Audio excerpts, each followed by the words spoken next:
Now, this is a very sad story and one that I hope we don't see again for a very long time.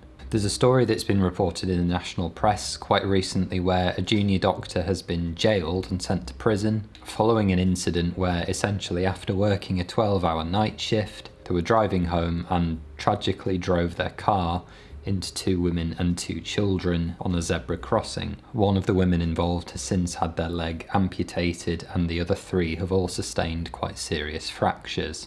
Now, the doctor in question has been named in the news articles that have been written about this event.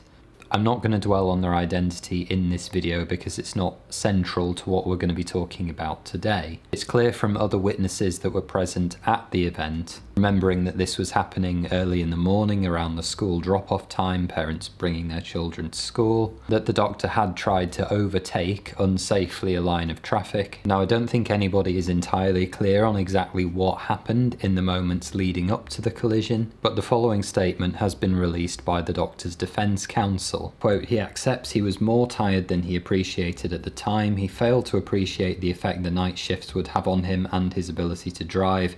There is no real explanation for what happened, and it's likely that he fell asleep for a brief period. He is otherwise a man of exemplary character who continued to work full-time after this happened. This was a tragic error of judgment."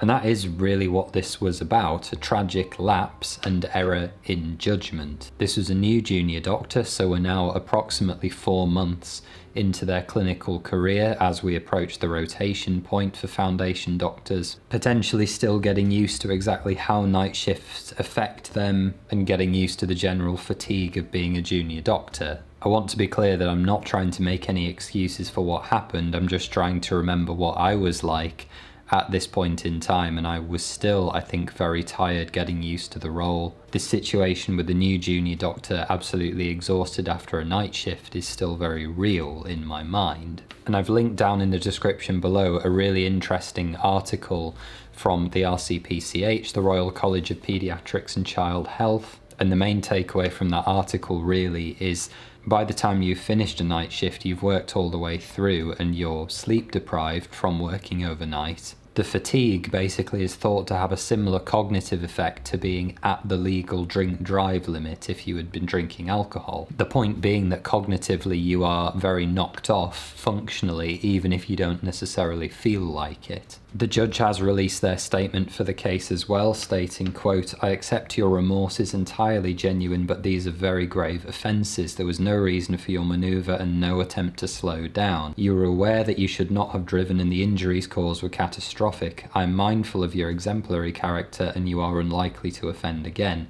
You decided to drive home rather than rest, and you ought to have been aware that your faculties were reduced. You made a deliberate decision to drive when it was not safe to do so." One of the important features of this case was that it was shown that the doctor did have facilities available to them at their place of work for sleeping if too tired to drive home safely, which they elected not to use. The really clear element through all of this is that lack of recognition for how tired, how fatigued they actually were. And in another statement that the doctor in question has released, it says that they have not taken any time out from the training program thus far. I'm going to assume, based on the context, it's not clarified that they mean they've not taken any annual leave, and we need to be really clear that that is an actively bad thing. There is no benefit that comes from any place or any perspective that not taking any annual leave gives you. It's there in no small part for the purposes of rest and recovery, and if you don't use it for those things or just taking time away from work, then we need to be clear that is an actively bad thing. Now, the outcome of this case is that the doctor has been jailed for 2 years and 4 months because of everything that's happened. Will this mean the end of their clinical career? I genuinely don't know in this case. They are almost certainly going to face a hearing with the MPTS, the Medical Practitioners Tribunal Service, where the doctor in question may ultimately be sanctioned or struck off. We've got to remember that we're not just considering the legal aspects of what's happened here, where we've got grievous bodily injury caused by, is reckless driving the correct word, driving when too fatigued to be operating a vehicle safely and correctly, but there's also the professional element to this, which is a completely different aspect. Healthcare professionals are often bound by completely different sets of regulations and expectations, which are separate than the pure legal ramifications or requirements of a particular situation. The duty for a doctor to act in an emergency, for example, to help in a given situation if there's a medical emergency, goes well beyond what is legally required of a typical person in the same situation. And in this case, while I think it's fairly clear that there's no malice of forethought or planning or anything like that going on,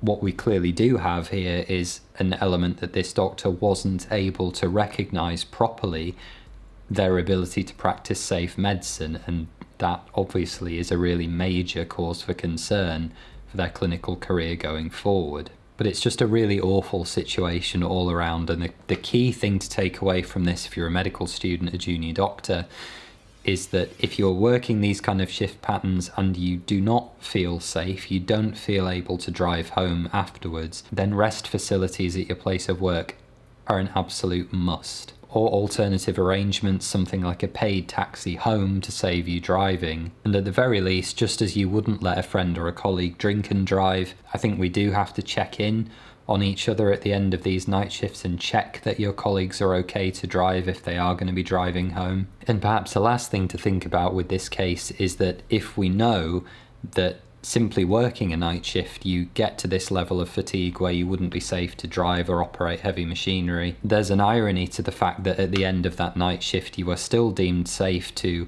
perform surgery or prescribe potentially lethal medications under exactly the same conditions. Think about the number of times that people have been expected to stay and do the post-take ward round when they're exhausted from the night shift, or being asked to do jobs by other members of the team simply because they happen to be there on the ward. It really is a recipe for disaster, and this has to be a wake-up call that these kinds of working conditions lead to errors that can have very serious consequences, both for patients and people in the wider community. So let me know what you think in the comments, guys. I'd love to get your take on this. Have you seen this story going around? What do you think? Do we need to put stricter controls in place? What might the solutions be? Take care. See you soon.